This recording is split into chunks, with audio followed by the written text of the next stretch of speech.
Hey, what's up, y'all? We back today with another review. Last week I had to skip power. I was dealing with some life issues. Real life comes first, so I had to deal with that. Took care of my stuff. Shout out to everybody that asked me where the review is or was pushing me to do a review or cared to even know what I had to say about last week's episode. If I seen you, we'll talk about it, but I'm not gonna put it on the channel. So this week we start back and we're tuned in, and guess what? The theme song is back. I want to say social media and the power of social media is so crazy nowadays that we can petition them to change back the theme song after they really tried to push and force this theme song on us. We said no, 50. Put that shit back. And you know what? He actually listened to it. So that definitely was a shout out to power. It showed that they care about what the fans think. They're listening to the fans and they see what the fans got to say. And they're taking our input and they're incorporating it into the show. So I think that was definitely a good look for power. I mean, I was kind of getting used to the Trey Songz thing after watching it a couple times. But no, nothing beats the Joe. And that one is a classic. And I don't think they should ever try to change it back ever. So this week we started the episode with a scene from Dre. You know how I feel about snitching. That's definitely the lowest form of a person is a snitch. So anytime they start showing Dre, I get a little upset personally because I don't really care for the rat shit. I mean, that's just not for me. But it was a great scene to open up this week. The cartel was coming for Dre, knowing that he had to testify tomorrow. So the cartel came and they was not playing. They was like 5, 6 deep. The bull had the 100 clip on the gun and started letting it go. The cop was getting killed. But one standout part of this scene was how Dre killed Donovan. I know it's the last season of Power, so I'm expecting them to kill off our favorite characters, but I really fuck with Donovan. I liked the Donovan when he was helping Angela. That was really Angela's right-hand man in the firm. And for them to kill him off like that, show that they're not playing with us. They not. They're just not. They just killed instant. Like, it was just a quick bang bang, and then Dre is gone. And then I didn't like how Dre kind of didn't even have his baby mom. Like, Dre is just... I don't even know what to say about Dre no more because I was on his side when he was going against Ghost and Tommy, but once he started trying to rat and all that stuff, oh man, I just lost so much respect for him. So anything he does just really kind of gets under my skin. So I mean, I like the fact he was protecting his daughter, but no, Dre, I thought they should have got Dre there. He could have like took him hostage or something like that, make this storyline a little bit more interesting. But it was a good scene, and I'm glad that we got some action to start this week, because this week was particularly a little dry, but it was a good action scene to start out the episode. This week we got introduced to a new character. I believe her name was Ramona Garrity. She was in Tate's new advisory camp. The DNC is kind of getting behind Tate and want him to win the election, want him to become government. I think Power is definitely doing a good job of showing us the insides of politics.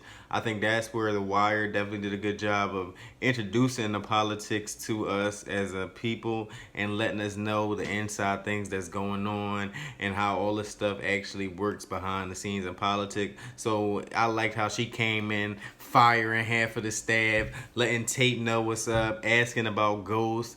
She just was trying to get right to it, trying to make sure that she gets her job done. And I think that Power is definitely trying to expand our horizons and getting us to be aware of new storylines that's more than just the streets. So I'm starting to enjoy Tate's storyline, and I'm really starting to question where it's going to go and what's going to happen with it, because I like his development of his character, how he shows his true side, being ignorant, and like he beat the guy up last week, and then this week he was actually having sex with the guy's girlfriend, wife, whatever she was to him. So it just shows how kind of sneaky he is, or what kind of person he is. So I like the way they're developing Tate's character. Another key part of this week's episode was Jason's beef with Alesia. We know that their beef goes back to last season, where Jason was trying to ask for the port access and Jimenez wasn't trying to give it to him, so he had to get Tommy to try to get him out of here and to get all this stuff to get his ports that he wanted. So with Alesia going on trial and possibly beating trial, Jason got a little worried, so he just had to panic and try to get Alesia killed. But the way he went to get Alesia killed is he told Tommy that he wants it done, and then he told Ghost that he wants it done. So when he kind of got them to go against each other and compete was kind of confusing to me, because if you really wanted it done, you could have asked both of them or made them. You know how powerful Jason is. He either get your money or you dead. Jason is starting to get on my nerves with these outrageous favors, outrageous requests. I don't even think that he's really thinking rationally. I mean, it looks like he doesn't even want to get his hands dirty, and I'm not really feeling Jason at this point. I'm ready for something to happen to him or something to fight back or stand up, because they didn't even let Milan walk over him like that.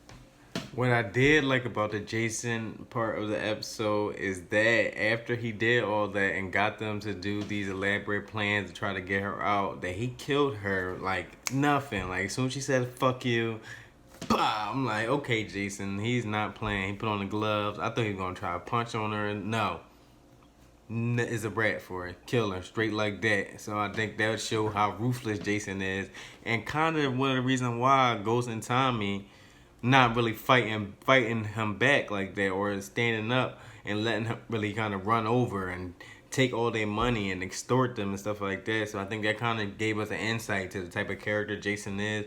So I kind of like the way they're developing him slowly but surely.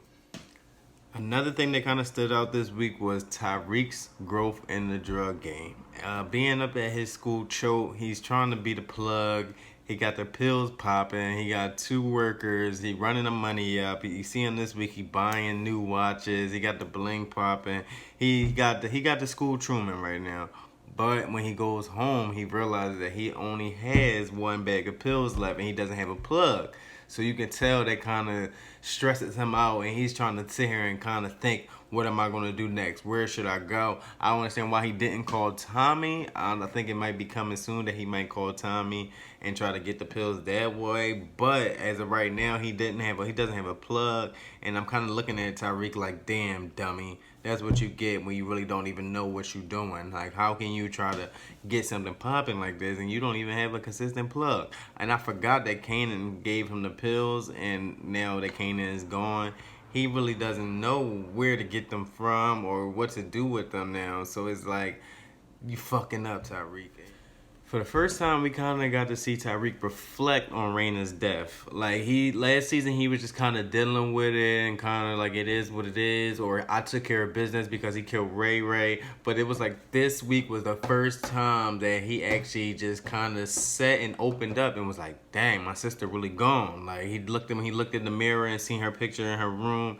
He was kind of like, dang, you could see it in his face, like, wow, my sister's really gone. Then when he got to sit down and really talk to his partner, the girl Effie, he kind of revealed and kind of showed his true self for the first time in a long time, when he said, I feel lost without my twin. And I think that was a really powerful scene that kind of gave us an insight onto really what's going on in Tariq's head and how he really feels about the situation. Instead of trying to play and act so hard and act so tough and be something that he's not, actually show that he's actually vulnerable to the situation, and that the situation actually had a real impact on him. So concluding the episode, we kind of got to see Ghost make that call to Tommy to try to help him get rid of Jason. You knew it was only a matter of time before it was coming that they would try to link up and try to work together to try to kill Jason. Just because Jason, he's irrational. He extorts them. He's just making life hard for both of them, honestly. And to see Ghost make that call to Tommy was kind of like a truce. Kind of like, okay, I know we beefing right now, but I need you. But what made the scene even more crazier to me was Tommy's response to Ghost calling him. He's just like, what the fuck? Like, what about my plug? Like, you always worried about yourself, kind of showing Ghost like, damn, Ghost, you still kind of being selfish. You trying to throw in my face you're better than me at the drug game and stuff like that, which I wasn't really feeling, because it's like, Ghost, are you calling for help, or are you calling to try to rub it in his face that you're doing better than him? But Tommy told Ghost, you don't have anybody no more. That's the reason you lost. I think that really even stood out to Ghost, because it was just like, damn, I don't even have nobody to even help me try to do a job. Tommy had the Spanky, the Talk. He had all these people trying to help him do a job, and Ghost was just trying to be there by himself and do a 4-person job just by himself. So I think that really stood out, and Tommy kind of really exposed Ghost, showing that he's alone now. I mean, he can't even trust his own son, and the main reason why is because Ghost did it to himself. Ghost always lying, always trying to connive, always trying to scheme, and that ended him into a bad place where he really has nobody. So it's like, even if he wanted to go after Jason, he doesn't even have a team. So I think Ghost right now knows and realized, and when Tommy said that damn, I am alone. And I feel like Ghost's best friend right now is Proctor. And we already know Proctor is a lawyer. He's not doing nothing. He's not handling nothing. So I think Ghost finally realizes that, damn, I'm alone. I really don't even know what to do here. So I think that they're going to try to work it out. And I don't know where they're going to go from there. But Tommy's going to fuck off, which I respect. And I actually think Tommy is kind of growing into his own man finally and trying to step into his own shadow, put into his own work, and not really kind of fall back under Ghost, which is what he never really wanted to do in the beginning. So I think this week was a good episode. I wouldn't think it was. I wouldn't call it a great episode. But I mean, I watched it twice, but I really wouldn't watch it again after this. It was just an okay episode, a filler episode. It gave us some action. It gave us some heads to a future storyline with the new character and Ghost and how she's taking a liking to Ghost. We kind of see where Tasha's going with her money situation and how she's trying to find new ways to kind of expand and kind of grow her own stuff under Ghost. So I think this was just a really good character development episode. We kind of got to see the true colors of a lot of people in this episode, from Tyreek, Jason. We seen the end of Alesia. We seen Dre continuing to have to be a snitch and all this other stuff that was going on within the episode. So with this week's episode being particularly dry, I'm kind of looking forward to an action-packed episode next week with a lot to talk about. I think this episode kind of set up a lot of major storylines, even with Proctor and the book bag and the recorder in the book bag. I think this episode was just a good building block to keep going to where the season is going. I'm looking forward. Power still has me glued in. I can't even take my eyes off the TV. I like where this season is going. I can't wait to see the end. So this was this week's recap. Get in the comments, hop in the DM. Whatever you want to do, give me feedback. Let me know some stuff that you wanted to talk about that I didn't talk about. We can discuss it, or just bring up some stuff that I did discuss, or let's talk about anything you want to talk about referring to Power. I'm here. My DM's open. My comments open. Like, comment, subscribe. I'm up out of here, y'all.